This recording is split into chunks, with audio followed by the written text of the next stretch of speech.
द्वितीय चरण का चुनाव 11 नवंबर को होना है, लेकिन हिंसा की खबरें पूरे राज्य से कहीं न कहीं आ रही हैं। एक और बड़ी हिंसा की खबर आई है, जहां राजद के एक बड़े नेता के बेटे की हत्या का आरोप आरजेडी के ही विधायक और उनके नजदीकियों पर लगा है। ये पूरी खबर सिमरी बख्तियारपुर से है, जहां 2020 में भी बाकायदा जो सलाउद्दीन है, यूसुफ सलाउद्दीन, वो चुनाव जीते थे।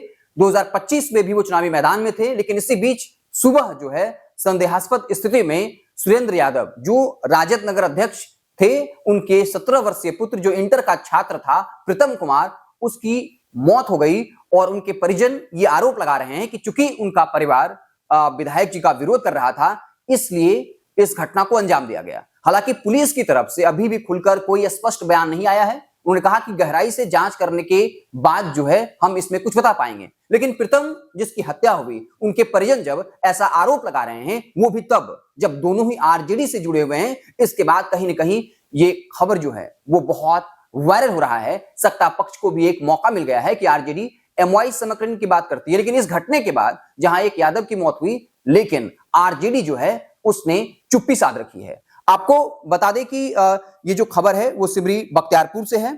सिमरी ढाब वार्ड नंबर 12 में घर के पीछे प्रीतम की लाश मिली। जब उसकी मां गाय को चारा देने जाती है तो चापाकल के पास जो है वो गिरा होता है, उसके नाक से खून बहता रहता है। उसे अस्पताल में भर्ती किया जाता है, लेकिन तब तक उसे डॉक्टर जो है वो मृत घोषित कर देते हैं। तो कहीं ना कहीं ये चुनाव से पहले जो है एक राजनीतिक रंग भी लेता जा रहा है। ये सिर्फ एक घटना नहीं है। मोकामा में दुलारचंद यादव की हत्या हुई, उसको लेकर भी काफी बवाल हुआ।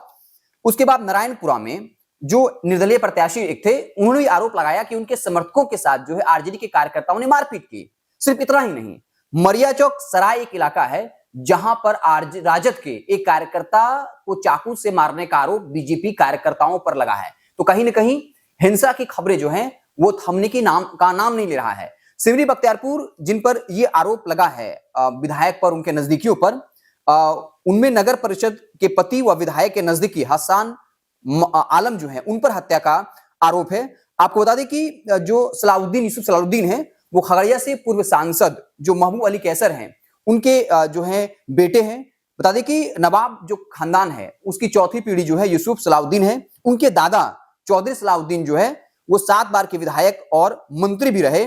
आपको बता दें कि 2020 के चुनाव में जब यूसुफ सलाउद्दीन सिमरी बख्तियारपुर से जीते थे, तब मुकेश सहनी वहां से खड़ा हुए थे और मुकेश सहनी मुश्किल से 1759 यानी लगभग 1800 वोट से चुनाव हार गए थे। उस वक्त हालांकि लोजपा ने अपने प्रत्याशी को उतारा था और उनको 6900 के लगभग वोट आए थे।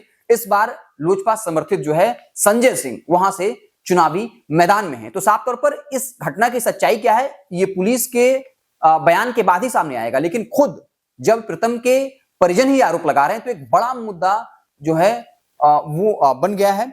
और चूंकि वहां तो चुनाव हो गया है सिमरी बख्तियारपुर में, लेकिन पूरे बिहार में भी चुनाव होना है और इसको लेकर राजनीति जो है वो हो रही है।